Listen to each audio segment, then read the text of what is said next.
Today we're going to read the story of the Frog Prince. If you enjoy this story, please remember to like and subscribe. Chapter 1, Princess in Trouble. Princess Poppy was furious. "I won't marry him, Daddy," she said. "He's smelly and smug and slimier than a frog." "You don't have to marry Prince Humperdinck now, darling," said her mother. "You can wait until you're grown up." "I never want to marry him," said Poppy. "I'd rather eat my toenails." "Poppy," shouted her father, "don't be so rude. You've been pampered by your mother, spoiled by your sisters. It's time you did as I say." "Don't be mean to Poppy, Papa," cried her sisters. "And Humperdinck had such big teeth," wailed Poppy. "It's because I'm the youngest," Poppy went on sadly. "My sisters got all the best princes. I hate being the youngest." "That's enough," said the king. "Prince Humperdinck is coming to dinner tonight, and you must be polite to him. He is your future husband, after all." "You'll find another prince to marry," Poppy declared. "I'll find another prince to marry," Poppy declared. "You can have until tomorrow morning," said the king, "but you'll never find a prince in that time." "Just you wait," said Poppy. She picked up her golden ball and stomped into the garden. Chapter 2, Poppy's Promise. Princess Poppy ran down the path to the palace pond, throwing and catching her ball as she went. There must be another prince somewhere, she thought. Anyone would be better than Humperdinck.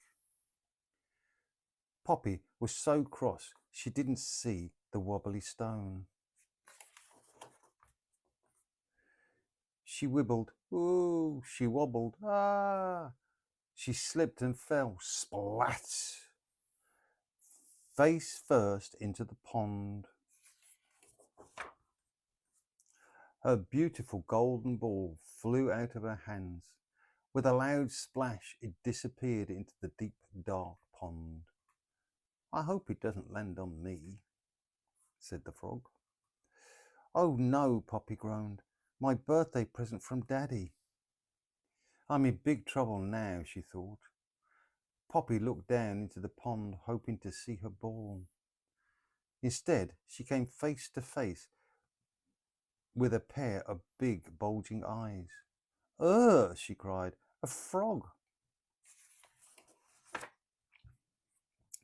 The frog cleared his throat. "Princess Poppy," he choked, "let me help you. I am at your service." Poppy stared in surprise. "I've never met a talking frog before," she said. "Still, I don't see how you could help me." "I can fetch your ball for you," said the frog. "Oh," said Poppy, "thank you. I suppose you might be useful after all." "But you must promise me something first," he added. "Anything, anything," agreed Poppy. "Promise that you'll let me live in your palace. I want to eat from your plate, drink from your glass, and sleep on your silken pillow." Yuck. "In your dreams," thought Poppy. But out loud she said, "I promise." Chapter 3, Frog to the Rescue. The frog pushed down on his feet, leapt up with his legs, and plunged into the pond. Princess Poppy waited. Suddenly, in the deep blue water, she saw a glimmer of gold. The frog rose up out of the pond. Above his head he held the golden ball. "Ta-da! Hooray!" shouted Poppy. She snatched up the ball and raced back to the palace. "Hey!" the frog called after her. "What about your promise?" But Poppy was already too far away to hear. The frog hopped as fast as he could, but he couldn't catch up with Poppy. Wait for me! Chapter 4. Into the Palace. Poppy arrived back just in time to change for dinner. Hurry up, Poppy. I'm coming. She had to sit next to Prince Humperdinck, who smelled of cabbage. Greetings, Princess Poppy. Just then there was a faint tapping sound. Is someone at the door? Asked the Queen. Poppy had a sneaking feeling. She rushed to the door, opened it and peered outside. Hello, said the frog. Poppy slammed the door in his face. Who was that? Said the king. No one, Poppy said quickly. That's funny, said Prince Humperdinck. I was sure I heard someone. Shush! The tapping noise came again. Poppy, I really do think someone's there, said the Queen. I'll ask the footman to look, said the king. No, Daddy, don't, cried Poppy. It's only a frog. How terrible, horrible. He rescued my golden ball from the pond, Poppy added, and I sort of said he could stay with me. Then you must keep your word, bellowed the king. Let the frog in. I'd really rather you don't. Oh, Daddy, I can't, said Poppy. He's just wet and warty. Poppy, said her father furiously. Let that frog in right now. Poppy dragged her feet to the door, praying that the frog had gone. But as soon as she opened the door, the frog shot inside. He followed Poppy all the way back to her chair. She could hear his wet feet going splat, splat, splat on the floor behind her. Poor you, he's the slimiest frog I've ever seen. I thought I'd never make it. Oh dear, said Prince Humperdinck suddenly. I'm not very hungry. I think I might be allergic to frogs. Excuse me, said the frog, but Princess Poppy did promise that I could eat from her plate. May I sit at the table too?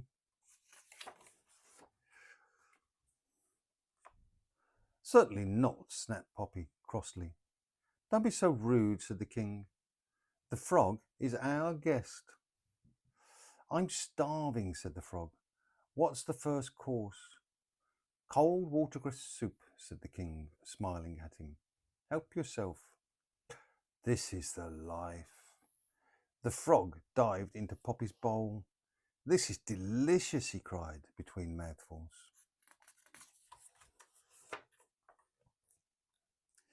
I don't think I'm hungry anymore, said Poppy, as the frog slurped up the last of her soup. I think I'm going to be sick. Right, said the frog cheerfully. What's next? Poppy sighed miserably.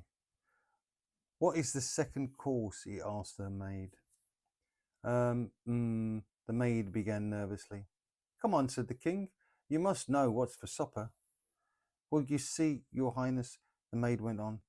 Cook didn't know about your extra guest.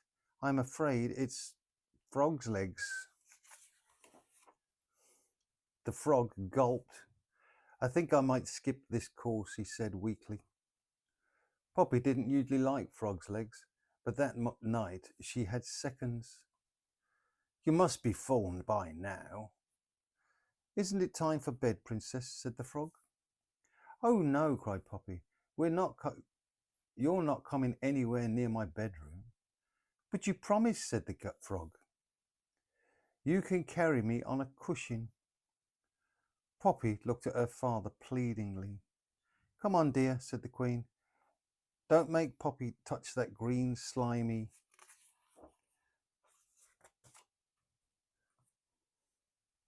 Princesses don't break promises, interrupted the king sternly. Poppy took a deep breath.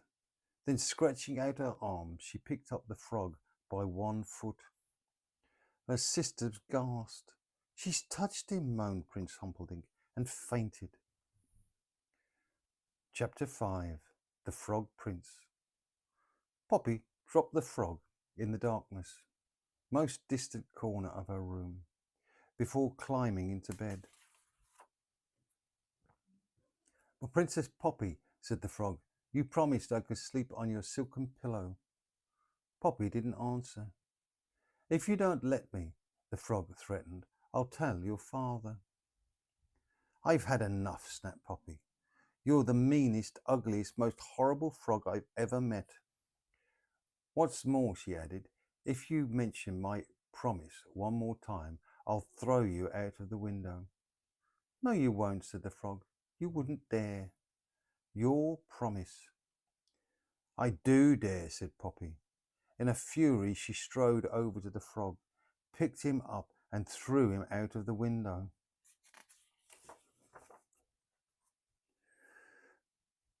There was a long silence, followed by a large splat. Poppy suddenly realized what she'd done. She was horrified. "Frog, say something." "I hope I haven't killed him," she prayed, and raced down the stairs as fast as her legs could carry her. Outside, the frog was laying sprawled on the palace lawn. Poppy picked him up as gently as she could. "Are you all right?" she whispered. "Yes," croaked the frog carefully, feeling his head. "I didn't mean to hurt you," said Poppy. "I'm so sorry." And she bent down and kissed him. There was a loud crash of thunder, followed by a shower of sparks. The frog had vanished, and in his place stood a handsome young prince. "At last," shouted the prince, "I'm human again. No more slimy skin, no more webbed feet, no more flies." One by one, the palace windows flew open and everyone looked out. "What's going on?" yelled the king. "I'm coming down." "What happened to you?" Poppy asked the prince. "A wicked witch cast an evil spell on me," he said. "I could only become human again if a princess kissed me." "So it's because of me that you're a prince again," said Poppy, feeling rather proud. "Well, yes," said the prince, "but you did throw me out of a window first." "Still," said Poppy, "there aren't many princesses who would kiss a frog." "That's true. How can I make it up to you?" "Well, you could marry me." "Excuse me," said the prince, Prince Humperdinck, "but Poppy is going to marry me." "No, I'm not," said Poppy. "It hasn't been arranged yet, and Daddy, you did say I could find my own prince." "That's true," said the king with a sigh. "In that case," said the prince, getting down on one knee, "if you promise not to throw me out of a window again." "I promise." "Princess Poppy, will you marry me?" "I will," said Poppy, and she did.